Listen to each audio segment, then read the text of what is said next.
President has sent me one of their Harrison FCC CB radios to review and share with you guys. This will be my first CB radio that has FM capability, so I'm excited to check that out and see how it works. Now this radio also has CTCSS and DCS coded Squelch, so I want to give that a try and kind of look at that in some detail in this video too. I'll also put the radio through a bench test and we'll check it out and see how it sounds on my SDR, and then I'll throw it in the car and we'll take it to Boston on my commute to work and see what we can hear on the Mass Pike and Route 128. I heard that the FCC has passed a new rule that any new radio video must now contain a screen peel clip. So here it is now.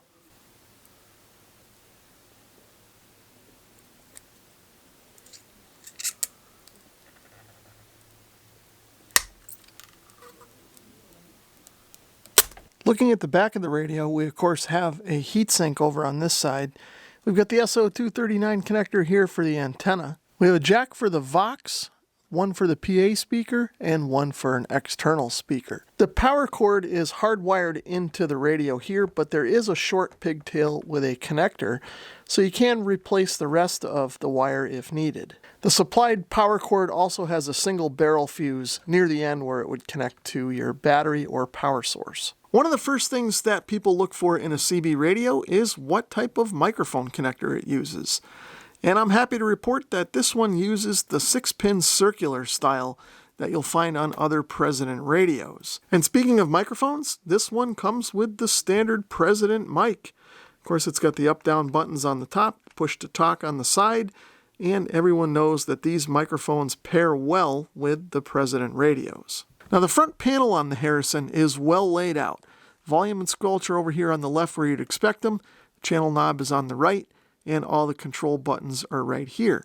And of course there's a nice big screen here, so you won't have any trouble seeing what's going on with this radio. And I almost forgot the USB charging port down here below the channel selector.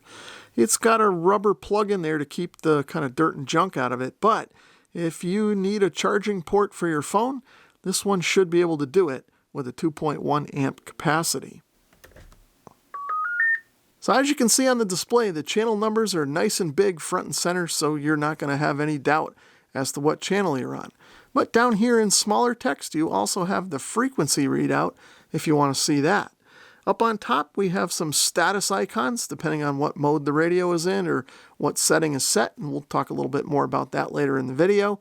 And then of course over here we have the signal meter. Now let's take a look at how this radio works. The first thing I want to talk about is the squelch control, and that's located here on this ring outside of the volume control. Now the squelch control on this radio has two modes, traditional and automatic.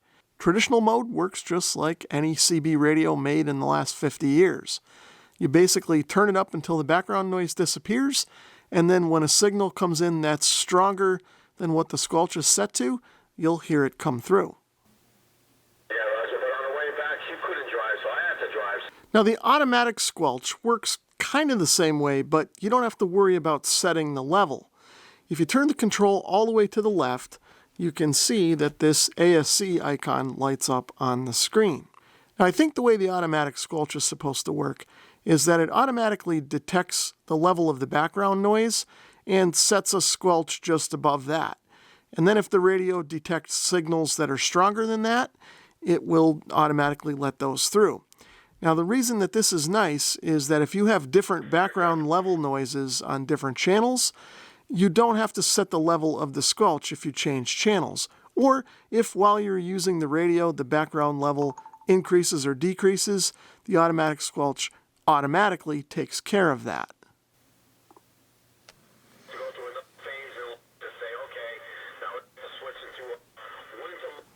The Harrison also includes the ability to receive the NOAA weather channels. And to activate that, I just push the function key here. You can see that the F icon lights up there above the 1. And then if I push the button with the label on the top, CBWX, you can see that the display changes, and we now have the 7 weather channels that we can cycle through. Now in my case, I'm receiving channels 1 through 3, since those are close by. All the other channels are further away and I'm not able to receive them right now. Here's a sample of what it sounds like. Here are the 8 p.m. observations for the Worcester area. In Worcester, light rain and fog were reported, reducing the visibility to 1/2 of a mile. So to get out of weather mode, I just push the function key again and the CBWX button one more time, and I am back to CB mode. This radio also has the ability to respond to the NOAA weather alerts, and that can be turned on by pushing the function key and then pressing and holding the weather button up at the top, and now you should be able to see that the alert icon is turned on the screen. To turn the weather alert off, I'll just press the function key again, push and hold the weather key, and you can see that the icon disappears. That means it's off. Now, of course, this button is also used to cycle between AM and FM mode. Right now we're in AM. If I want to switch to FM, I just short press it, and you can see the FM icon lights up there. To go back to AM, I just short press it again. Now, this button has one more function, and that's to turn on the PA mode. In order to do that, I'll just push and hold the button, and PA lights up on the screen.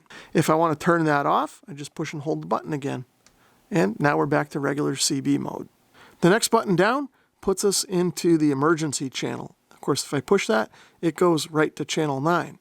Although this is programmable and you can change it to whatever channel you want. Pressing it again brings us to channel 19, which of course is the truckers or highway channel. And then pushing it one more time brings the radio back to whatever channel it was on before. Now we can change the emergency channels that are stored here. And in order to do that, I'll first turn to whatever channel I want to use for my emergency channel. In this case, we'll just use 31. And I can push and hold the emergency button until this icon lights up and starts blinking. Then I can use the channel knob and I can cycle between if I want to set emergency channel 1 or emergency channel 2. In this case, I'll set channel 1 and then I'll push the function key to write that channel into the memory. Now what I can do is hit the emergency button, and you can see it brings us to channel 31 as emergency channel 1, and then 19 is channel 2, since I didn't overwrite that one yet. And then pushing it again will bring us back to normal CB mode. Now the Harrison does have a few different features for noise reduction. The first is a traditional automatic noise limiter and noise blanker. Now you're not going to hear a whole lot of difference in this in the shack here, especially with no skip rolling. But later in the video, I'll bring this thing out to the car and demonstrate this out there. You'll hear a significant difference that way. To turn on the ANL, I'll click the button once. And you might have been able to hear that there was a slight reduction in the background noise. Now if I click this again, I'll turn on the noise blanker, and you can see the ANL turns off. Now if I click the button again, we can turn both the ANL and the noise blanker on together. Now if I push and hold the button, we can also turn on a high cut filter. Now the high cut filter takes out some of the treble from the audio, which can sometimes reduce some of those whining and high-pitched kind of noises that you'll hear, especially when skip is rolling. Now to turn off that high cut, I just push and hold the button again. And then to turn off the noise blanker and automatic noise limiter, I just short press the button again, and it shuts everything off, and the icons disappear from the screen. Now we're going to head out to the car and check out the noise blanker and automatic noise limiter in the environment that they're kind of intended to be used in. I've set the radio temporarily up in my car. Now there's a little bit of skip rolling, so you can kind of hear some background noise, but you should also be able to hear noise from the engine kind of coming in with it. So if I push the button once, you can see the ANL takes out some of that noise.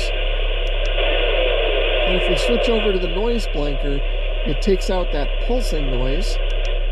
And if we put them on, it cleans up the background noise fairly well. And then if I push and hold the button and activate the high cut, it takes away some of the harsh high tones from the background static and makes this a lot more listenable. Now this button here we've already talked about. This is the function button, and short pressing it allows us to engage the features that are sort of secondary to all of these buttons. The secondary function of the function key allows us to turn on the Talkback.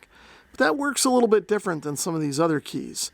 To enable Talkback, I push the function key while pushing down the push to talk switch on the microphone. Now you can see up here, Talkback is illuminated on the screen, and now when I transmit, you'll hear the Talkback. Hello, test, 1, 2, 3, 4. If I want to change the level of Talkback, I push the function key again, push the push to talk, and then we can turn the channel control in order to set the level. You can see the level was set to 5, but I can turn it down as low as 1, or turn it all the way up to 9 if I want to get some feedback. I'm going to set the level all the way down at 1 to kind of minimize the feedback that we're getting. And now if I want to shut off Talkback, I just press and hold the push to talk again and push the function key, and you can see Talkback turns off. Now the Harrison also has Vox, or voice operated transmission, and I can turn that on by short pressing the Vox key. And you can see the Vox icon lights up, letting us know it's active. And then I can easily turn it off by short pressing the button again. Now before you use Vox, you do need to set up the levels in order to get it to work right. And this can take a little bit of trial and error to get right. Now there's 3 things that need to be set. The Vox level or sensitivity, and that's how much sound it takes to kind of trip the Vox and get the radio to transmit. And then there's the anti-Vox. And what that's used for is so that the radio doesn't start to transmit when it hears background noise. And then there's also the time delay. And what that is the amount of time that the radio will continue to transmit after it stops sensing noise going into the microphone. In order to get into the Vox settings, I'll push and hold the Vox key. You can see now the Vox icon is blinking, and down here we have the mode indicated in the lower left corner. Now I can toggle between the 3 Vox settings by pushing the function key, and you can see down here the icon changes. Now again, the 3 settings are Vox level, Vox anti-trip, and Vox time delay. Let's start by setting the level. Once I'm here, I can turn the channel control to set the level between 1 and 9. Now 1 is the least sensitive and 9 is the most. I'm going to set mine to 5. If I push the function key, we'll go into anti-Vox mode. And again, we can cycle between 1 and 9, but there's also an AF mode. And what the AF mode does is it sets the anti-trip according to the Squelch setting. Now for the purposes of this demo, I think I'll just set this to 5. I don't have any background noise, so it really shouldn't matter much. If I push this again, we can set the time delay, and again we can cycle between 1 and 9. For the purposes of this demonstration, I think I'll leave it at 3. Now in order to write those settings to memory, I have to push the push to talk button, and then the radio goes back into normal mode. Now that that's all set, if I bring the microphone close to my mouth and start talking, the radio should transmit, and when I stop talking, it should go back into receive mode. Hello, test, 1, 2, 3, 4. Now there's one more noise reduction feature called Noise Gate, and that's really for transmit only. We'll look at that in a little more detail later in the video, but to activate it, you push the push to talk switch on the microphone and then the Vox button.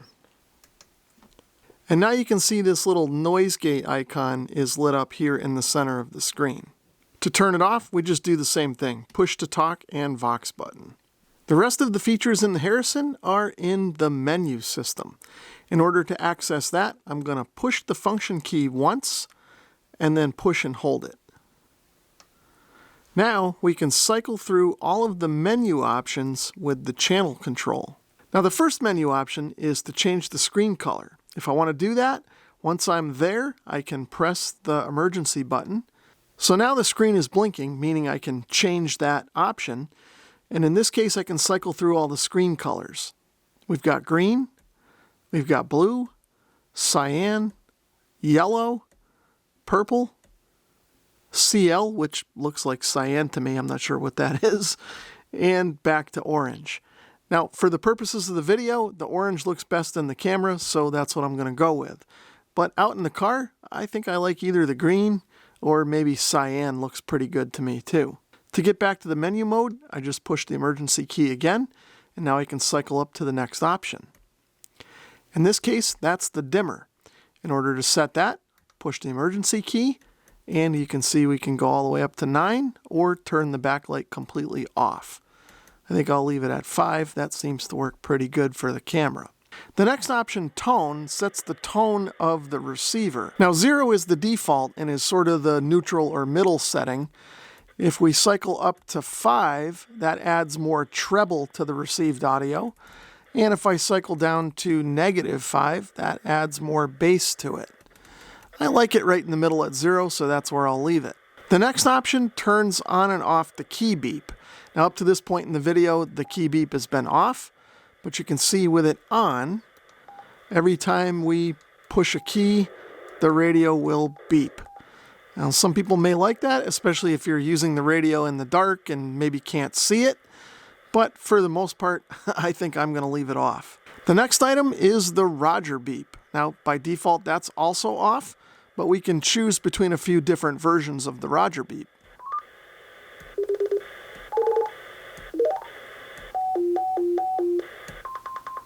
Now, I kind of like Roger beeps myself, but I think I'll leave it off since most people don't.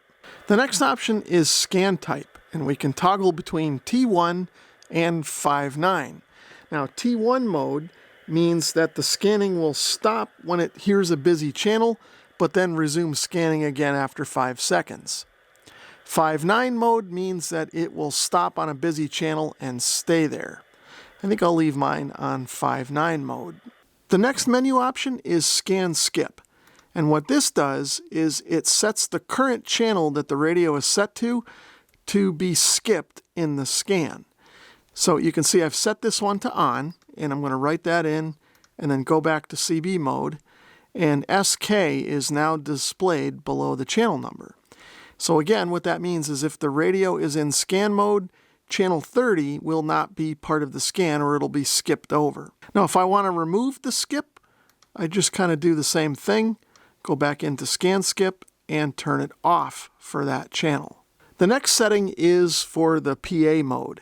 And by default, it is set to off. And what that means is that the PA system will work in normal mode, meaning it'll only transmit the microphone audio.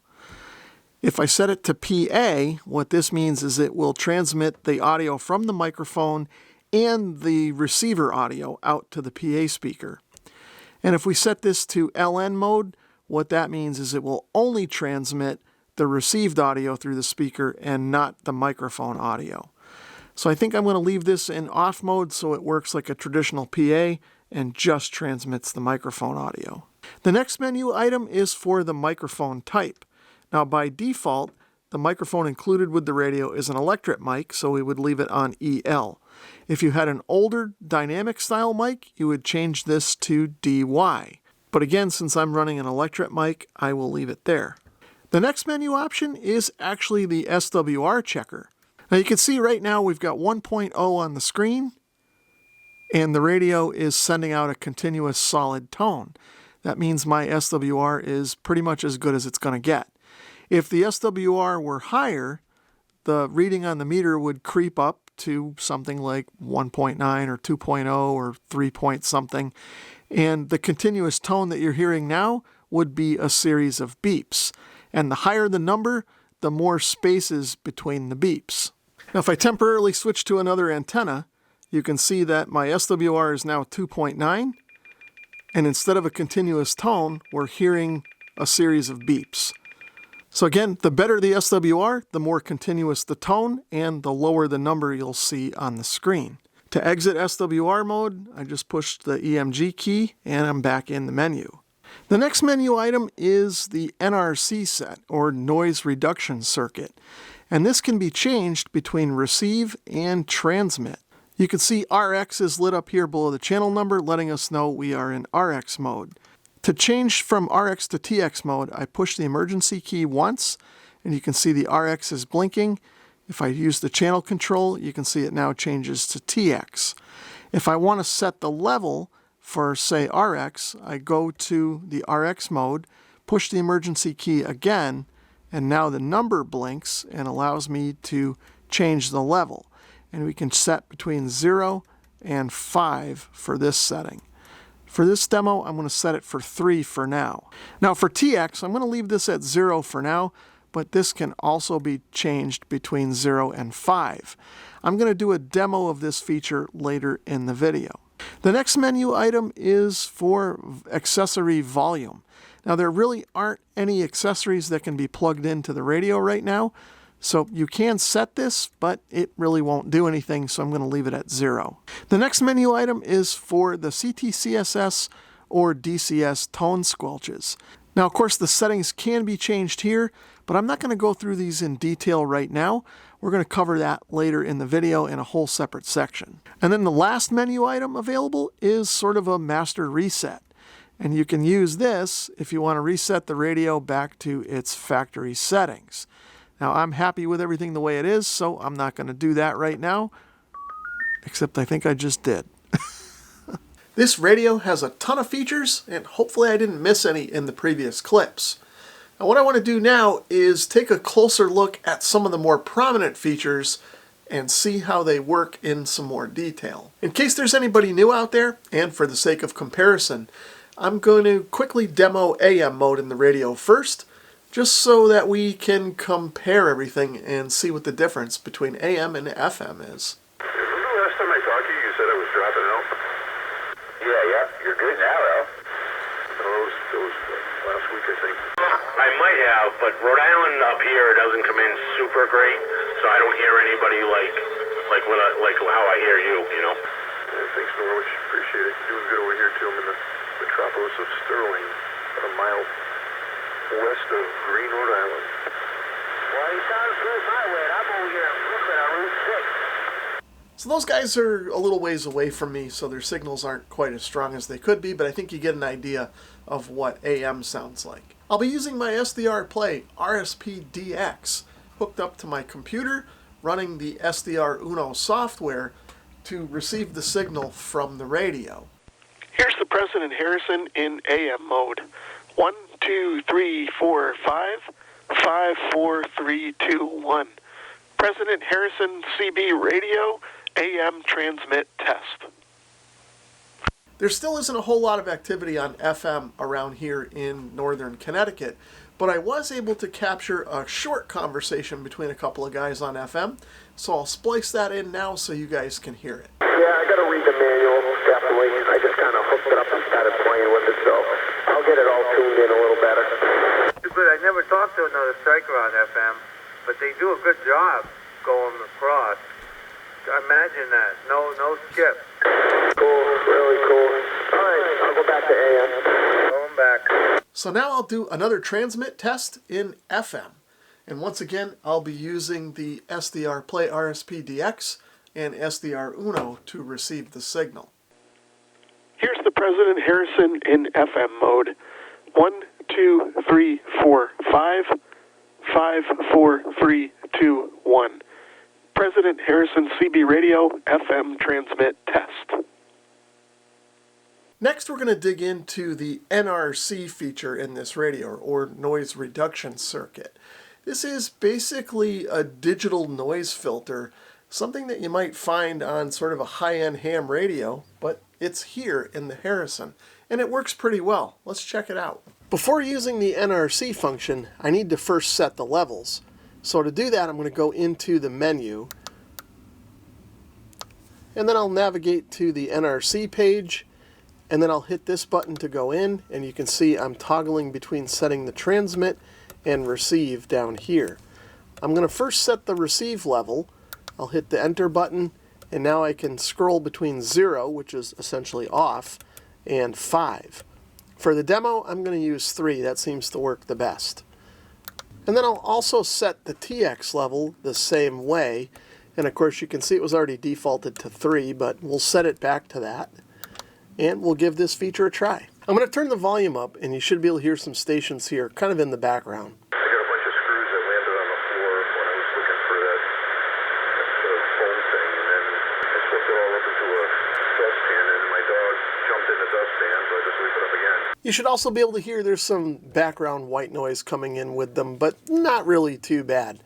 This feature actually works better when the skip is rolling, but we should still be able to demo it here. Now I'll turn the NRC feature on by hitting the function key and then the NRC button, And now you can see that the logo is lit up and we saw NRC flash kind of briefly there.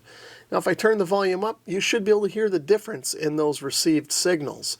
They should be a little bit more separated from the background noise, but they will sound a bit watery, which is typical for digital noise reduction. I'll try to swing by. I want to drop that off to you anyway. You just got to send me an IM so I know what the hell house number it is, because I don't remember.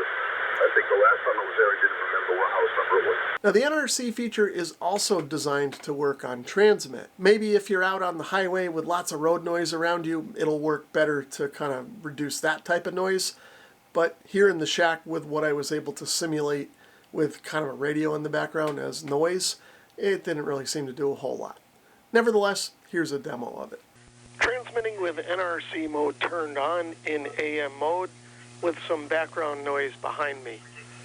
1, 2, 3, 4, 5, 5, 4, 3, 2, 1. Transmitting in AM mode with the NRC turned on and some background noise behind me. 1, 2, 3, 4, 5, 5, 4, 3, 2, 1. Transmitting in FM mode with the NRC turned off and some background noise behind me.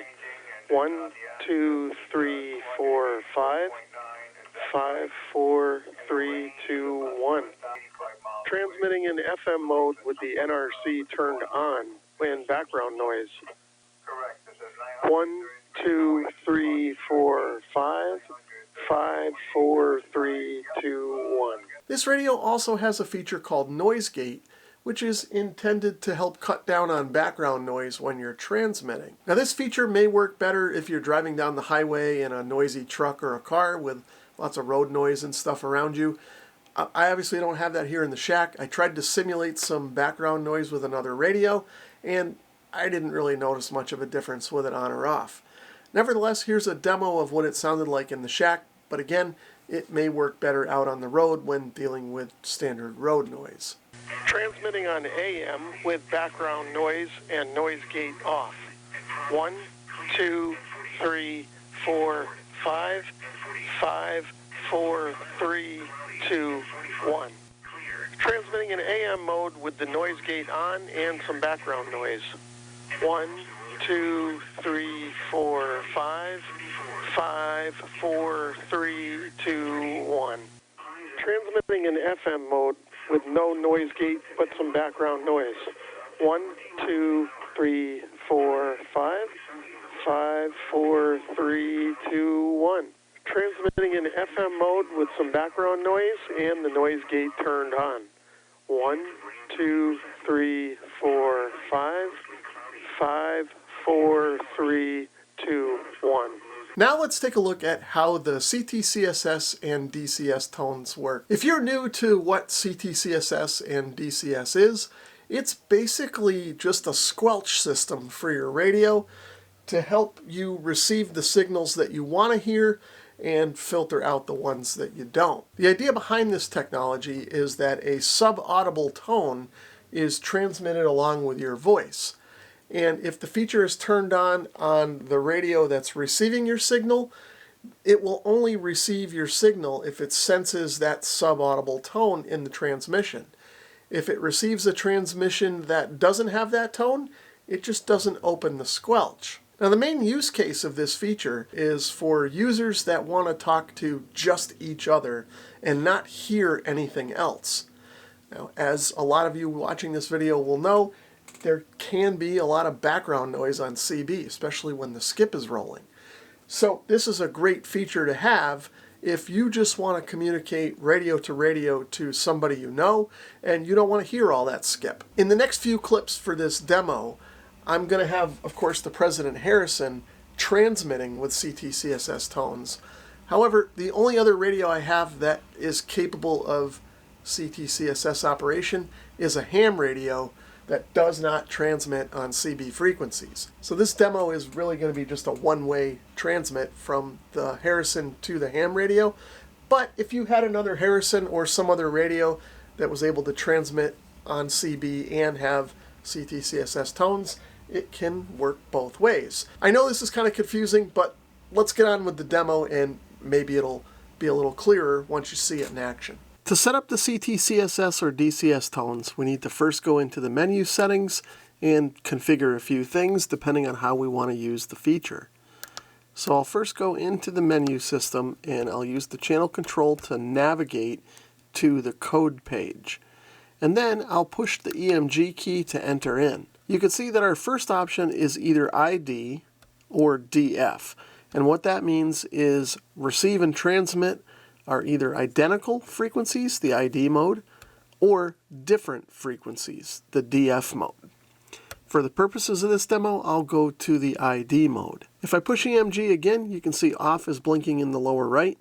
And if I turn the channel control, you can see we can cycle between CTCSS mode, DCS mode, or turn everything completely off. Now for this demo, I'm going to do CTCSS, and then I'll hit EMG again. And now you can see this number in the lower right is blinking. And that number corresponds to the actual CTCSS tone that we are currently trying to set. There's a table in the back of the manual that explains what each number correlates to, but for this demo, we're just going to use 4. Now if I push the EMG key, that's going to enter all of my settings, and then if I push the F key, we're back in CB mode, and you can see down here CTCSS is blinking, letting us know the feature is active. Now if I turn up the volume and play with the squelch, you can see nothing happens. And that's because the mode is enabled. We're not going to hear anything until a radio transmits that has the same tone that we just configured in the menu setting. Now again, I don't have a radio that can transmit with tones on CB channels, but I do have one that can receive with tones, and we'll check that out now. So I've got my ICOM 746 Pro tuned to 27275. I'm in FM mode, and I've got the tone squelch set up the same exact way as I do on the Harrison. You can see I can turn the volume up all the way, and we're just not receiving anything. Now, if I transmit with the Harrison, you'll hear that the squelch will break, and you'll be able to hear me come through the speaker. Testing. 1, 2, 3, 4, 5, 5, 4, 3, 2, 1. Now, just for demonstration purposes, I'm going to go into the Harrison, and I'm actually going to change the CTCSS mode to DCS. And we're going to leave that on setting 1, as you can see here. And we'll go back to CB mode. So now the Harrison's going to transmit with DCS squelch instead of CTCSS squelch. Now back over here at the ICOM, I haven't changed anything. This is still in CTCSS mode. But if I key up with the Harrison, you should be able to see the signal meter go up, indicating that the radio is receiving the signal, but the squelch won't open up because I've got the Harrison set to a different tone than what we've got programmed into the ICOM right now. Testing. 1, 2, 3, 4, 5, 5, 4, 3, 2, 1. Now if I go over to the ICOM and switch it over to digital mode, we should be able to hear the Harrison when I key up. 1, 2, 3, 4, 5, 5, 4, 3, 2, 1. Testing the DCS squelch.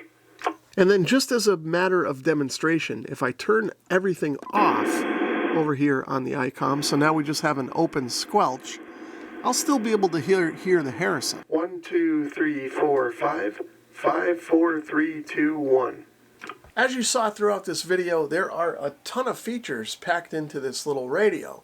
Now hopefully I didn't miss anything in this video, but if there's anything that I did miss or that you want to see in more detail, let me know down in the comments and I'll consider making a shorter, detailed video on that feature or a couple of features that you want to see. The other thing I'll leave you with down in the video description are links to some other videos that my favorite YouTubers have made about this radio. Check those out if you want to see more detail. Also, I'll leave links to the product pages. So if you want to see the manufacturer details, or maybe you want to buy one, those links will be there as well. But for now, I'm going to leave you guys with a few clips from what I was able to record while I was driving around in the greater Boston area. I hope you enjoyed the video. Thanks for watching. There's an accident in the Hammer lane just before Winter Street southbound. Thank you much, driver. Are they still clearing up that accident there on 128 or 95 over near Route 2? It's right over by Winter Street on the southbound side in the Hammer Lane. Gotcha, thank you. And you boys know what the blue lights are? Southbound, mile marker 44-2. You got the accident in the Hammer Lane. Once you get past that, it opens up. Thank you for the info, driver. A couple of cars get into it. That's all it was. Out in the breakdown lane on the left side. Once you get past it, it opens up. Wow, 40 miles an hour. I can't believe it. Great, now that you said that, we're going to stop. Yep, you got that right. Welcome to Boston. Where you at, driver? My radio normally don't work, and you can hear me. Yeah, you got a little squeal there. You got something going on, but I can hear you. It's just music. Seems to be starting earlier and earlier every day. Yeah, it does. I don't know. I've been coming up here 2 days a week for a while now. It gets worse every week. 5 days a week in this crap every morning.